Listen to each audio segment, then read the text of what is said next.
Kristo, tumsifu Yesu Kristo. Kristo Mungu ni mwema kila wakati. Naomba tumshukuru Mungu kwa makofi ya leo. Kristo ni jambo la neema sana tunapokutana katika Dominika hii, na mara nyingi lazima tumshukuru Mungu kwa sababu kuna watu ambao walitamani kuwa kama mimi na wewe leo, lakini kwa namna moja au nyingine imeshindikana. Wengine wamesema naomba uniombee. Basi tusiwasahau katika misa takatifu wale wote waliosema tuwaombee. Na tumshukuru Mungu kwa makofi ya asante. Kama katika Kristo, wazo la leo mwambie jirani yako usifadhaike. Usifadhaike. Hata kama ukisahau yote kumbuka nini? Usifadhaike. Mwambie tena usifadhaike. Usifadhaike. Ili tutaliangalia lakini tulichukua hasa katika somo la Injili. Somo la kwanza linatoka kitabu cha Matendo ya Mitume, ile sura ya 15 aya ya kwanza mpaka ya pili, na ile aya ya 22 mpaka ya 29. Ni sehemu inayodokeza waraka ulioandikwa ukieleza maamuzi na mafundisho yaliyotolewa na mitume na wazee wa kanisa katika mtaguso wa Yerusalemu. Ilikuwa ni mwaka 48 mpaka mwaka 50. Hao wazee wakiongozwa na Mtakatifu, baada ya kupata changamoto mbalimbali namna ya kuwapokea wapagani waliokuwa wanaingia katika Ukristo, waliandika huu waraka tuliousikia. Maamuzi yalikuwa hivi: Wayunani, ukisikia Wayunani maana yake nini? Yaani Wayahudi walioongokea Ukristo hawalazimishwi na wala hawana haja ya kufuata au kushika Torati au sheria ya Musa ili kupata wokovu. Hawana haja ya kutahiriwa. Mtaguso ulieleza wazi kabisa au wazee baada ya kukaa kwamba yote yaliyofanyika kwa Abrahamu, kile kitabu cha Mwanzo sura ya 17 aya 9 mpaka ya 14 na ile aya ya 23 mpaka 27, vile vile yale yaliyoshikwa na Musa ambayo alikuwa anamjua sana katika kitabu cha Kutoka ile sura ya 12 aya ya 48, lakini waliendelea kusema yale yaliyoshikwa na wazee wao. Kitabu cha kwanza cha Makabayo ile sura ya kwanza aya ya 91, ile aya ya 60, aya ile ya 63 na ile sura ya 6 aya ya 10. Haya yote sasa walikubaliana kuwa yalikamilishwa katika Kristo. Hawa watu hawana haja sasa ya kufuata mila kwanza kabla ya kuwa wa Kristo. Hivyo haijalishi Myahudi au mpagani, mwanamume au mwanamke, wote wanakuwa familia moja ya Mungu ndani ya Kristo. Tena wanapata maisha mapya kwa uwezo wa Roho Mtakatifu. Naomba niwakumbushe maamuzi haya Petro aliyaona alipoalikwa kwenda katika nyumba ya mpagani mmoja aliyeitwa Cornelius. Alishuhudia hiki kitu ninachokisema. Ukisoma kitabu cha Matendo ya Mitume ile sura ya 10 aya ya 15 na ile aya ya 28 na ile aya ya 47. Baada sasa ya mfadhaiko mkubwa na mvurugano mkubwa katika kanisa la mwanzo, wazee waliandika na maneno mazuri sana ambayo tunatukarudia tena na tena. Kasome vizuri ile sura 15. Ni sura nzuri sana. Na huu waraka umeandikwa vizuri sana. Unasema, jamani, tusiwatwishe mizigo mizito hawa wanaotaka kujiunga nasi. Wanasisitiza, bali tuambie masharti manne tu hawa watu ambao wanataka kujiunga na sisi katika Ukristo huu. Wajiepushe na vitu vilivyotolewa sadaka kwa sanamu.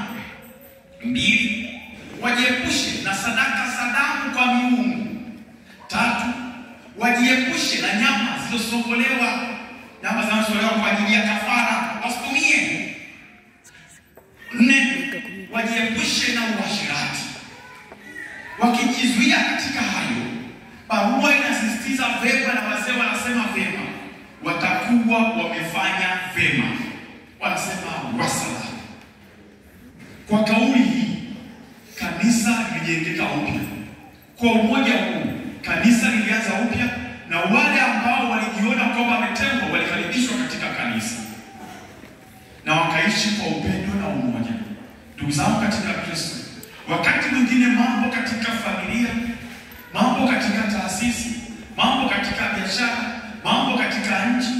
huwa yanafika mwisho au yanafika mwafaka kwa vikao na makubaliano. Tuombe sana neema hii ya kuwa na makubaliano ya pamoja au kukaa pamoja baada ambapo mambo yanaenda sivyo, kwa sababu sisi ni watu tofauti kabisa, tuna fikra na mtazamo tofauti.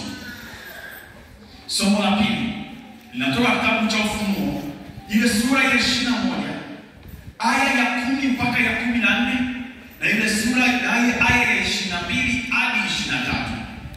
Ni somo ambalo linatutia moyo katika ulimwengu huu ambao tunapita. Makao yetu yapo mbinguni katika mji mpya, yaani Yerusalemu mpya, Yerusalemu ya mbinguni. Tumesikia maana hili somo huwa linatumia lugha ya picha, na leo wanaeleza ni mji wenye milango 12 pande zote 4, kila upande milango 3, mashariki, magharibi, kusini na kaskazini. Narudia tena, hii ni lugha ya picha kuonyesha kwamba wote tunaalikwa kuingia katika hii mbingu mpya ambayo Kristo anaahidi au Kristo alituahidi. Wote bila ubaguzi, kama tulivyosikia katika somo la kwanza. Sasa wawe Wayahudi, wawe Wayunani, wawe watu gani, wote wanaalikwa kuingia katika hii jamii ya taifa la Mungu, wote kwa pamoja. Ndugu zangu, hii ni faraja kwa namna pekee. Mimi na wewe ambao wakati mwingine tunajiona kwamba hatustahili mbele ya Mungu, tunafadhaika ndani ya nafsi zetu kwa sababu ya udhaifu wetu, lakini tunakaribishwa, tunaalikwa kuijongea hii Yerusalemu mpya kwenye furaha ya milele. Mafadhaiko au yale tunayopitia katika ulimwengu huu yanapita tu. Lazima macho yetu yaangalie Yerusalemu mpya. Wanasema katika ulimwengu hakuna lenye mwanzo lisilokuwa na mwisho, hakuna usiku usiokucha. Lazima akili yetu itambue kabisa kwamba ulimwengu huu tunapita. Somo la tatu ni somo la Injili. Injili ya Yohana ile sura ya 14 aya ya 23 mpaka 29. Ni somo lenye huzuni ya Yesu kwa wanafunzi wake. Ni wasia anaowapa wanafunzi wake siku ya mwisho. Ilikuwa ni siku ya Alhamisi Kuu. Baada ya karamu, wakiwa wameketi wanamsikiliza, anasema maneno mazuri sana. Inaanza ile aya ya 14. Msifadhaike mioyoni mwenu, mnamwamini Mungu, niaminini na mimi. Wanaelewa. Yesu anaelewa na huzuni ya hao wanafunzi. Maana utaona kabisa wakiwa wamekaa na waeleza mambo mengi sana. Kasome vizuri ile sura ya 14, vizuri sana.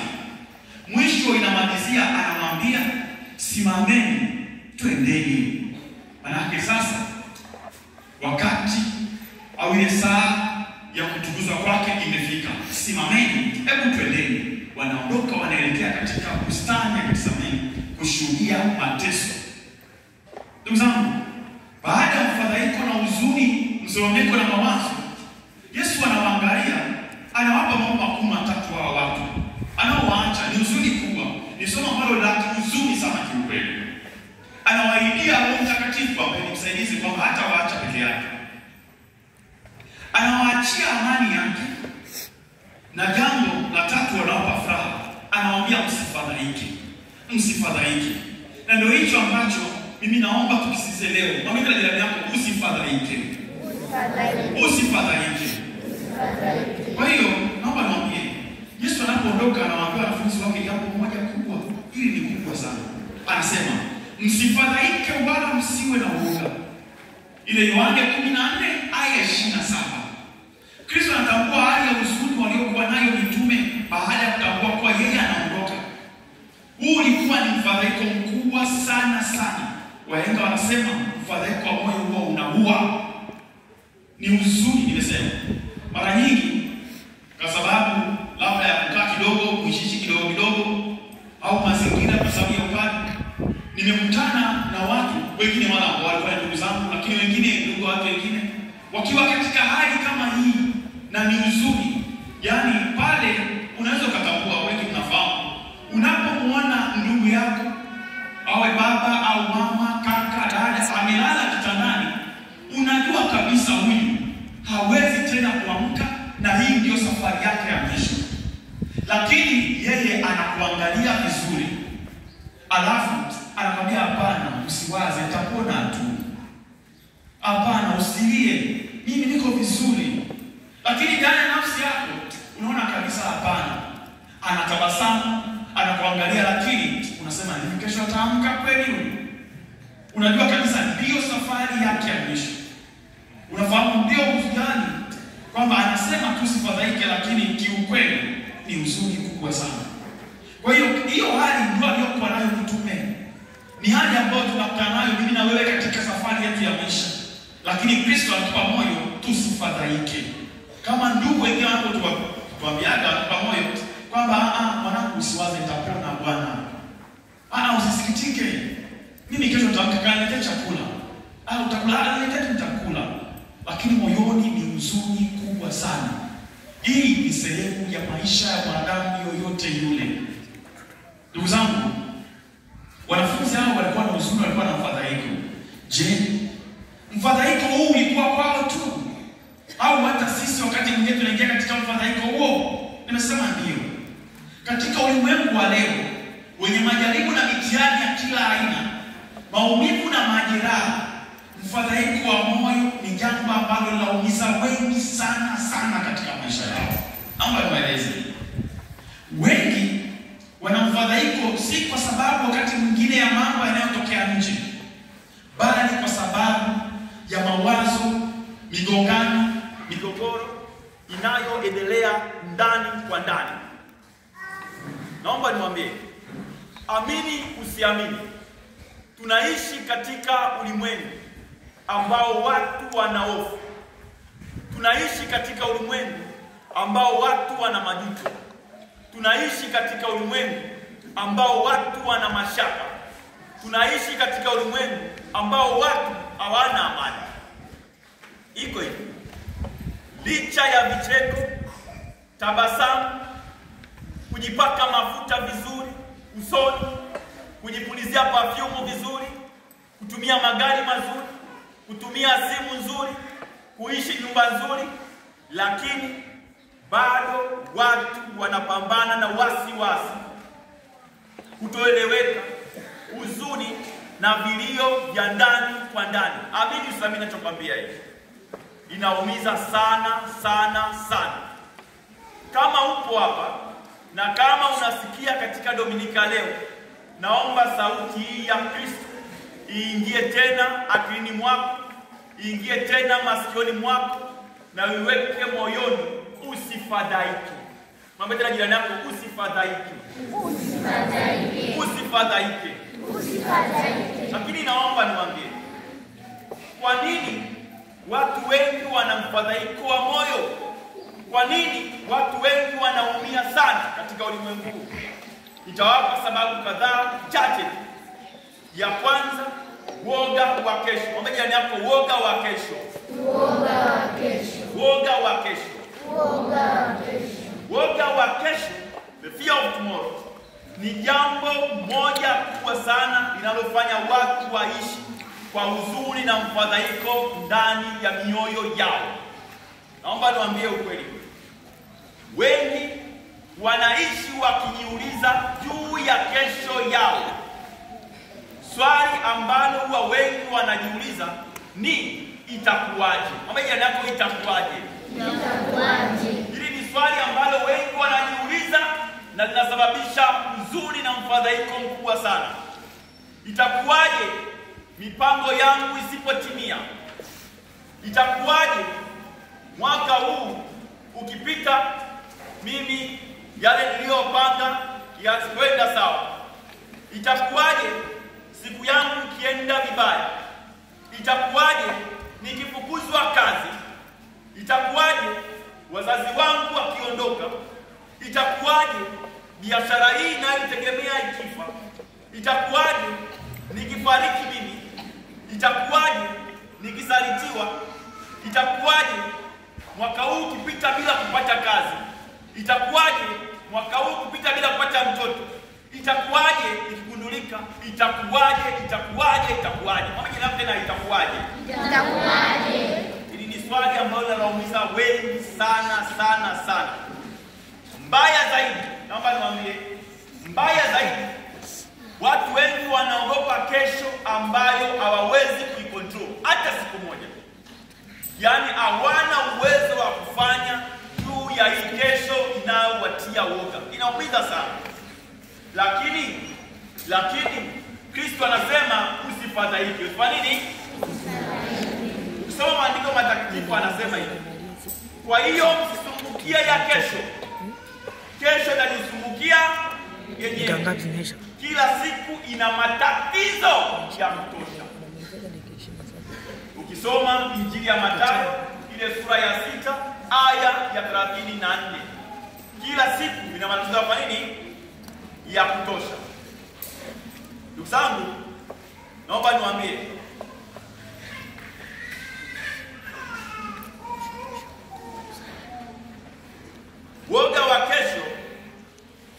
woga wa kesho unaiba nguvu za leo. Akili inapofumbwa na woga wa kesho, naomba niwaambie, inapoteza dira inayoweza kukuongoza leo. Akili inapofungwa na woga wa kesho, inapoteza uwezo wa kuona fursa na baraka za leo. Naomba utambue hili. Alisema Kaisari mmoja wa Roma anaitwa Marcus Aurelius. Wale wote wanaogopa ya kesho, inasema hivi: una mamlaka juu ya akili yako na si juu ya matukio yanayotokea maishani mwako. Elewa hilo. Elewa, wewe unayepambana na uoga wa kesho, pambana na kile unachoweza kucontrol. Mawazo yako, mtazamo wako, thamani ya utu wako, nguvu yako ya kusimama. Hiyo una uwezo wa kucontrol. Hakikisha haiondoki kamwe. Mwambie jirani yako, acha kuogopa kesho. Acha kuogopa kesho. Weke kesho yako mbele nani? Basi natosha. Kwa nini watu wengi wana mfadhaiko wa moyo? Nitaeleza jambo lingine la pili. Mwambie jirani yako, kuabudu. Hii ina maana gani? Hii ina maana ya ibada fulani au kuabudu, mafanikio, kuonekana au kukubalika. Kuna watu wana hizo ibada sana. Watu wengi wana huzuni kwa sababu wanaamini watatambulikana kwa mafanikio yao. Watu wengi wana huzuni kwa sababu wanaamini wataonekana wakiwa juu. Watu wengi wana huzuni kwa sababu wanaamini watakubalika wakiwa na kitu. Hawaelewi kuwa hakuna aliyefanikiwa mpaka akasema mwisho wangu basi. Kila unayemuona amefanikiwa, kila siku anapambana kupiga hatua kwenda mbele. Hakuna aliyefikia mwisho wa mafanikio. Naomba niwaambie, mpambano huu ambao nimesema wa mafanikio, kuonekana au kukubalika, umewanyima wengi usingizi. Umewafarakanisha watu na watu katika taasisi, katika kazi na katika mazingira tunayoishi. Nitawapa mfano. Kazini unakuta mtu mpaka anaroga ili apate cheo fulani. Anamfanyia mwenzake fitna ili yeye aweze kupata fursa fulani au kupanda cheo. Anasambaza maneno ya uongo juu ya wenzake ili yeye aweze kukubalika na yule aliye juu. Anataka apendwe kwa kuwadidimiza wengine. Haya mambo yanaendelea sana katika jamii yetu ya leo.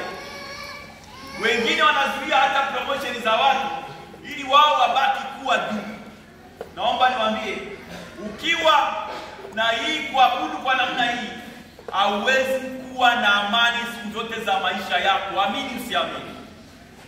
Kuna wengine wakifika sehemu fulani lazima uwatambulishe. Lazima watambulikane. Ukitambulisha ukamsahau, ni vita isiyoisha. Ukitaka kutambulisha, lazima yeye utambulishe kwa namna ya pekee kabisa. Akafika sehemu, akikaa, usipoenda kumsalimia ni vita isiyoisha. Naomba niwaambie, ukiishi katika kuabudu, ukiishi katika ibada hii ya kutaka kujulikana au kutambulika, hauwezi kuwa na amani. Tumsifu Yesu Kristo. Mwanafalsafa mmoja anasema hivi: yeye asiyeridhika na alicho nacho hataridhika hata akipata kile anachokitamani. Katika maisha yako, ili uwe na amani ndani ya moyo, ridhika na kile ambacho Mungu amekupa. Omba sana Mungu akufikishe hatua uende mbele. Ambaye jirani yako, usifadhaike. Usifadhaike. Jambo lingine la tatu ambalo linafanya watu wengi wanakosa amani au wanakuwa na mfadhaiko wa moyo, mwambie jirani yako, hatia na kutosamehe. Hatia na kutosamehe. Hatia na kutosamehe. Hatia na kutosamehe. Ndugu zangu, naomba niwaambie, wengi wanaishi kwa huzuni kwa sababu ya mfadhaiko. Ndani mwao wamebeba watu waliowafanyia unyama na ukatili huko nyuma. Ndio maana wengi wanaishi kwa wasiwasi, wanaishi kwa huzuni. Watu waliowafanyia wakapoteza dira ya maisha. Watu waliowaamini kumbe ni Mayuda, waliwakisi, kumbe ile kisi ilikuwa ni ya usaliti na si kisi ya upendo. Watu waliowafanya wakahamishwa vituo vya kazi. Watu waliowafanya wakashushwa vyeo. Watu waliowatia vilema. Watu waliowafanya wajute kukutana nao. Watu wa namna hii kamwe hawawezi kuwa na amani ndani ya mioyo yao, watakuwa na mfadhaiko. Naomba nikuombe leo, kama kuna tukio, kama kuna watu, kama kuna chochote kile umekibeba, mwambie nako kitue. Kitue. Vinginevyo utateseka bure katika safari yako ya maisha ambayo tunapita. Akuishi miaka 100, mimi naomba niambie ukweli.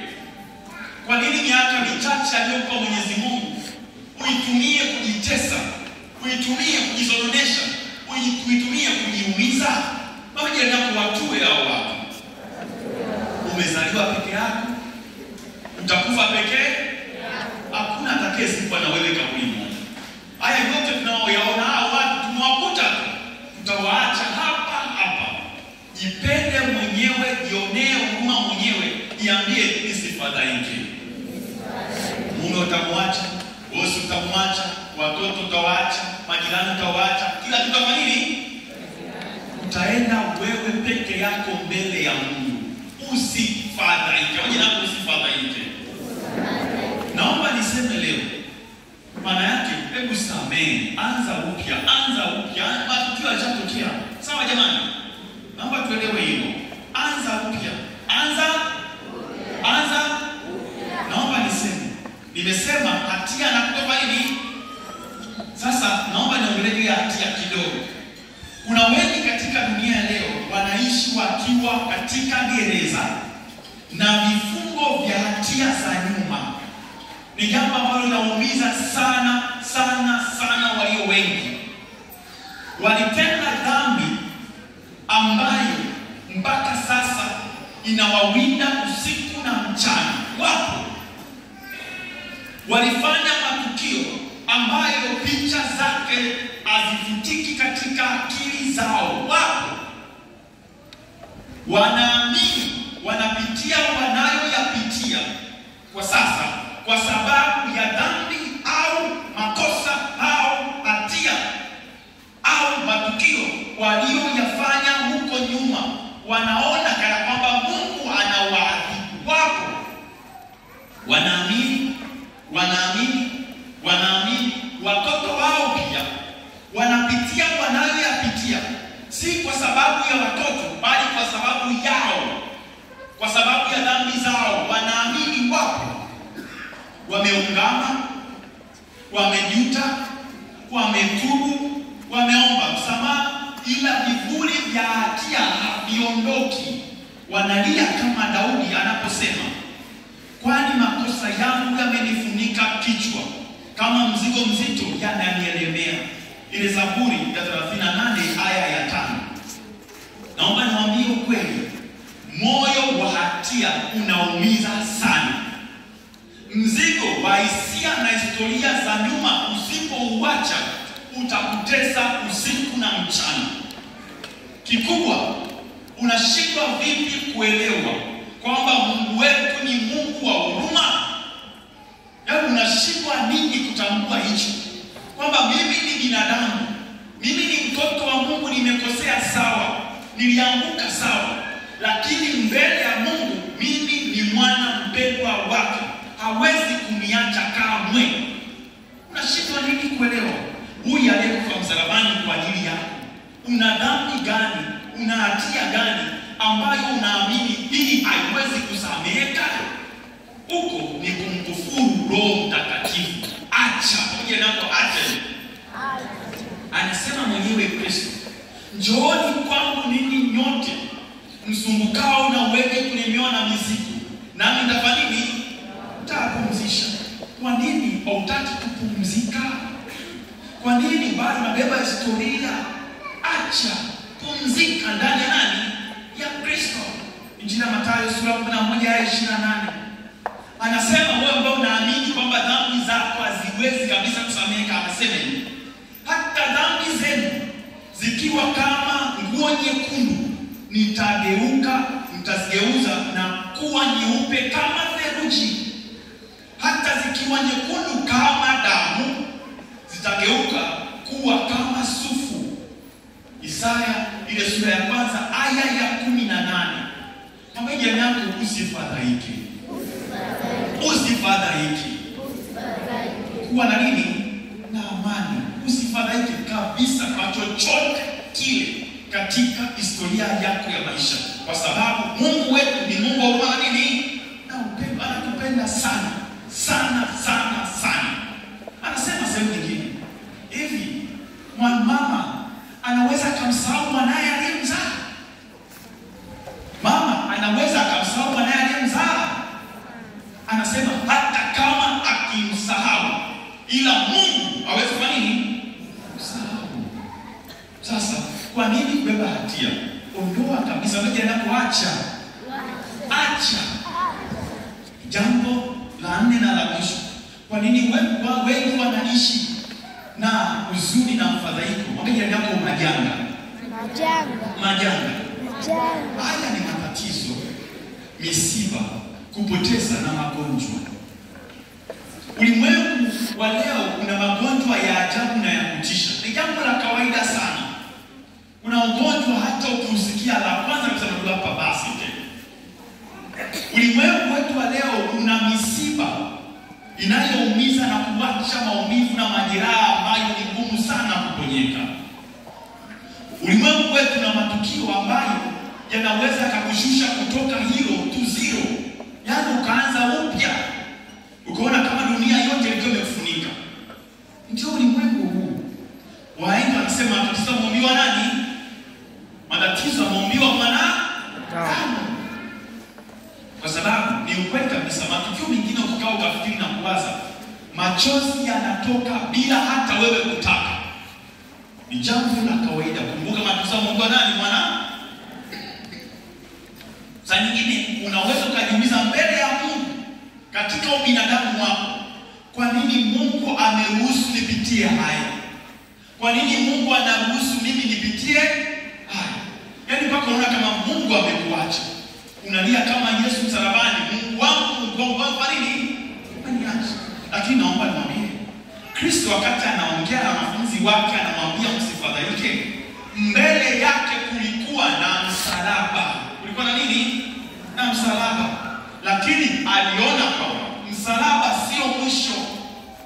Mtume Paulo anasema, zaidi ya hayo nionavyo mimi, mateso ya muda huu wa sasa hayastahili kufananishwa na utukufu utakaofunuliwa kwetu baadaye. Waraka wake kwa Warumi ile sura ya 8 aya 18. Jipe moyo katika yote. Utukufu kwa wapi? Mbele. Matatizo, misiba ni sehemu ya nini? Ya maisha. Ishi. Mwenye unapoishi. Ishi. Maadamu unaishi, lazima ifike wakati ukubali tu kwamba mimi ni binadamu na haya nimeombiwa mimi, ni lazima niyapitie au lazima niyapite. Uwe na moyo wa namna hiyo siku zote.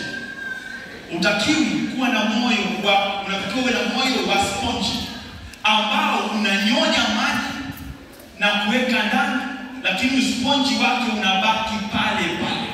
Tambua wewe ni binadamu, wewe ni binadamu na umeumbiwa kupitia hayo, na haya tampata mwingine isipokuwa wewe kwa sababu ya binadamu wako. Mwisho, naomba nimwambie, ili amani yako itawale vizuri, ili uwe na furaha, mwambie jirani yako, mwachie Mungu. Mwachie Mungu. Ili uwe na amani katika yote. Mwachie nani? Naomba nikwambie, usije ukamwacha Mungu katika safari yako ya maisha. Umbali wako na Mungu unaweza ukasababisha mfarakano au mfadhaiko ambao hautausahau maisha yako yote. Ulimwengu utakuzomea, mbele ya Mungu utajiona na hatia. Katika yote usimwache nani? Kumbuka, ukimwacha Mungu, mfadhaiko wako utakuwa maradufu. Kasome kitabu cha Nabii Isaya ile sura ya 59 aya ya 2. Siku zote muombe yeye. Mtakatifu Agustino anasema, umetuumba kwa ajili yako Bwana, na mioyo yetu haiwezi kupata pumziko hadi ipate pumziko ndani mwako. Mtakatifu huyu Agustino. Naomba niwaambie ukweli, dunia yetu imejaa ushuhuda wa wengi waliovuka kile ambacho sisi tunakipitia, kile ambacho sisi tunatoa wasiwasi na umeshinda. Mungu anaweka hawa watu ili kutupa moyo. Wa kwanza ni Kristo mwenyewe ambaye alishinda mauti. Nini kinakutisha? Paulo anasema, je, ni mauti? Je, ni uchi? Je, nini? Hapana, kama Kristo ameshinda, mimi naenda kwa nini? Tutashinda. Martin Luther King Jr., mwanaharakati wa haki za watu weusi Marekani, alipokuwa anakabiliwa na chuki na vitisho vya kuuawa, alisema hivi. Naomba kauli hii muelewe. Lazima tukubali kuumia na kuumizwa, lakini kamwe tusikubali kukata tamaa. Lazima tukubali kuumia na kufanya nini? Kuumizwa, lakini kamwe tufanye nini? Tusikate tamaa. Hii ni nguvu ambayo itoki chini, inatoka wapi? Juu. Sasa leo katika Dominika leo, naomba ujiulize tena na tena, kipi kinachokufanya kuwa na huzuni? Kipi kinachokufanya kuwa na wasiwasi? Kipi kinakufanya usiku na mchana unalia? Kipi kinakufanya uone maisha hayana maana? Naomba kichukue, mwachie nani? Mwachie nani? Mungu. Anasema yeye yupo karibu na wale waliovunjika moyo. Zaburi ya 34 aya ya 18. Kumbuka alivyosema, usisahau hii kauli yake, duniani mnayo dhiki, ila jipeni moyo, mimi nimeushinda nini? Ulimwengu. Usisahau hiyo kauli. Injili ya Yohana ile sura ya 16 hadi 33. Usisahau mwisho kauli yake aliyoisema. Mawimbi yakiwa mazito katika safari yako ya maisha, aliwaambia wanafunzi wake, tulieni, ni mimi, msiogope. Tulieni, ni mimi, msifanye nini? Kumbuka kauli hii unapopitia changamoto, iwe kazini, katika biashara, katika kuishi kwako, usisahau kauli hii. Tulia, ni mimi, msifanye nini? Tulia, ni mimi, msifanye nini? Ni Mungu mwenyewe anafanya kitu katika safari yako ya maisha, na hata kuacha kamwe. Usifadhaa